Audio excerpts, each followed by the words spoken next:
Quand j'ai été élu, j'ai pris fonction le 14 février 2022. Du 14 février 2022 au mois de mars, j'ai hérité d'une situation. Et cette situation-là découlait de plusieurs contrats qui ont été signés par l'équipe sortante par rapport à des entrepreneurs. J'ai étudié tous les contrats qu'il y avait. Il y a des contrats qui avaient déjà pris fin, mais il y avait un contrat qui posait énormément de problèmes et c'était le contrat de construction du centre commercial de Gueule Tapée. Et sur ces entrefaits, je n'ai pu faire autre chose que d'essayer de rentrer en contact avec l'entrepreneur en question, afin de discuter avec lui, de partager avec lui sur la situation. Parce qu'à l'analyse du contrat, on se rendait bien compte qu'il y a beaucoup de clauses du contrat qui étaient contraires à l'intérêt des populations et à l'intérêt des commerçants et à l'intérêt de la commune de Gueule Tapée Fass Colobane. Je l'ai invité plusieurs fois pour qu'il vienne, pour qu'on puisse discuter, revoir certaines clauses du contrat afin de pouvoir avancer sur ces aspects-là. Cette lettre-là est partie. Monsieur Djibril Diallo, sous-préfet de Dakar, m'a convié à une réunion 2 semaines après, dans ses bureaux. Et il avait convoqué en même temps le promoteur. Je suis resté de 9h jusqu'à 13h. Le promoteur ne s'est pas pointé.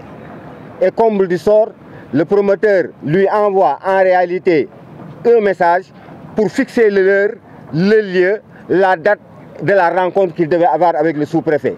Le sous-préfet étant très remonté par rapport à ça, m'a réécrit pour me dire, monsieur le maire de la commune de Gueule Tapée Fass Colobane, je prends acte de votre décision. Et sur ces entrefaits, en tant qu'autorité locale, j'ai convoqué le conseil municipal et j'ai fait état de la situation à mon conseil municipal. Le conseil municipal a apprécié en toute franchise la situation et a donné autorisation au maire de résilier le contrat qui liait ce promoteur-là, à savoir Kirili Building, à la commune de Gueule Tapée Fass Colobane. Et ces actes que j'ai posés et qui sont des autorisations du conseil municipal ont été approuvés par le sous-préfet qui est le seul juge de la légalité des actes que je pose. Je n'ai posé sur ce problème-là aucun acte qui n'a pas été approuvé par le sous-préfet de Dakar qui est le juge de la légalité. Maintenant, qu'est-ce qui se passe en réalité? En réalité, ce promoteur-là s'est donné tous les pouvoirs dans ce marché-là. Non seulement jusqu'à la date d'aujourd'hui, en tant qu'autorité locale, je ne sais pas combien de cantines et combien d'espaces ont été vendus. D'après les rumeurs que j'ai eues, à peu près, il a dû encaisser à peu près 3 milliards de francs CFA sur les ventes-là. J'ai décidé, sur ces entrefaits, de fermer le marché et de procéder à une évaluation. Il m'a envoyé une correspondance qui date. Il m'a envoyé une correspondance par voie d'huissier, et c'est celle-ci qui date du mois d'août 2023 en me disant que sur ce que vous voyez là, il a déjà injecté 3 197 897 639 francs. Et le taux d'exécution de ce marché-là est à 18%. J'ai fermé ce marché et j'ai commis des experts agréés par l'Ordre national des experts du Sénégal qui sont rentrés et qui ont évalué et qui m'ont fait comprendre que dans ce chantier-là, le taux d'exécution du chantier est à 18%. Et qu'il y a énormément de malfaçons. Aujourd'hui, l'eau remonte à la surface et toutes les cantines, il n'y a que 13 cantines qui étaient à peu près prêtes. Rien d'autre n'est prêt dans ces conditions-là. Moi, en tant qu'autorité locale, qu'est-ce que je dois faire? Je dois protéger les populations de la Gueule Tapée. Je dois protéger les commerçants qui sont là. Parce qu'aujourd'hui, ils sont perdus. Ils ne savent pas à quel sens se vouer. Parce qu'en réalité, on leur avait promis que le rez-de-chaussée leur sera dévoué. Et on s'est rendu compte qu'une bonne partie du rez-de-chaussée a été vendue. Et j'ai un acte ici aussi, encore une fois de plus, qui est là, qui provient de sa société, des engagements de versement à hauteur de 1 milliard, 23 millions. Et c'est lui-même qui a sorti ces documents-là. Donc, par rapport à ça, qu'est-ce que nous devons faire? Nous avons jugé, nous, qu'il faudrait arrêter ce projet-là, faire l'état de la situation, voir est-ce que ce promoteur-là est-il capable de continuer le projet ou pas. Parce que nous avons l'intime conviction qu'il prend l'argent des commerçants pour construire avec l'argent des commerçants. Parce que ni était ce cas, depuis 5 ans, je pense que ce projet-là aurait fini.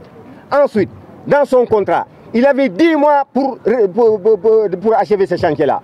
Et le contrat a été signé en 2019. Et ça, nous y reviendrons beaucoup plus amplement parce qu'il y a plusieurs contrats qui ont été signés dans sur ce même marché-là. Plusieurs contrats avec le même promoteur qui ont des dates différentes. Et ça, nous y reviendrons plus prochainement parce que nous sommes en procédure judiciaire actuellement avec lui et je ne peux pas m'en ouvrir sur certaines questions. Donc voilà l'état de la situation.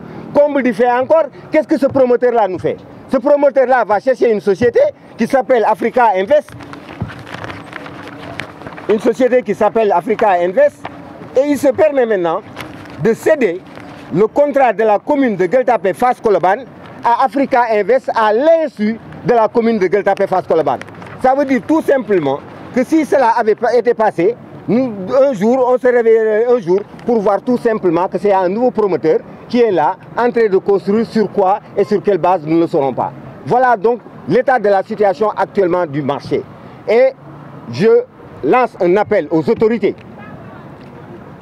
Parce que le promoteur a eu une ordonnance de référé sous astreinte qui ne m'oblige pas à ouvrir ce chantier-là. Hier, en toute violation de la loi, je ne sais pas quelle autorité à col blanc a donné l'ordre aux forces de sécurité et de défense de venir l'assister. Mais qu'ils sachent que nous avons à notre disposition une tonne et une tonne d'informations et que si ces gens-là continuent, nous serons obligés de dénoncer tous les bandits à col blanc qui sont derrière ce gars-là et qui est en train de montrer au peuple sénégalais et à la population de Dakar, à la population de la commune de Gueule Tapée Fass Colobane qu'il peut se permettre de faire n'importe quoi, n'importe où, chez nous, sans pour autant que justice soit faite. Et ça ne peut plus prospérer. Et j'appelle tous les commerçants, d'ici et d'ailleurs, qu'à partir d'aujourd'hui, qu'ils viennent auprès de la commune de Gueule Tapée Fass Colobane, produire tous les actes de vente que ce promoteur-là leur avait donnés. Nous avons ouvert cette voie-là pour pouvoir faire la situation et les protéger. Voilà en quelques mots ce que nous voulions dire pour que nul n'en ignore la portée et la quintessence de la situation à l'heure actuelle. Si c'est du fait aussi que je ne suis pas de la majorité, si c'est du fait aussi que j'ai été publicité dans ma commune où je suis né, dans ma commune où j'ai grandi, dans ma commune où je vis jusqu'à aujourd'hui, que les gens sachent que ce peuple-là est avec moi. Que de potentiels enfants, fils de ce pays sont là, capables de pouvoir terminer ce marché-là et qui ne peuvent pas bénéficier de l'aide ou de l'apport de ceux qui doivent le faire. Alors que le développement commence d'abord par un développement endogène, partir de ce que vous avez d'abord. On ne peut pas nous intimider. Personne ne peut m'intimider. Et je veux que ça soit très clair.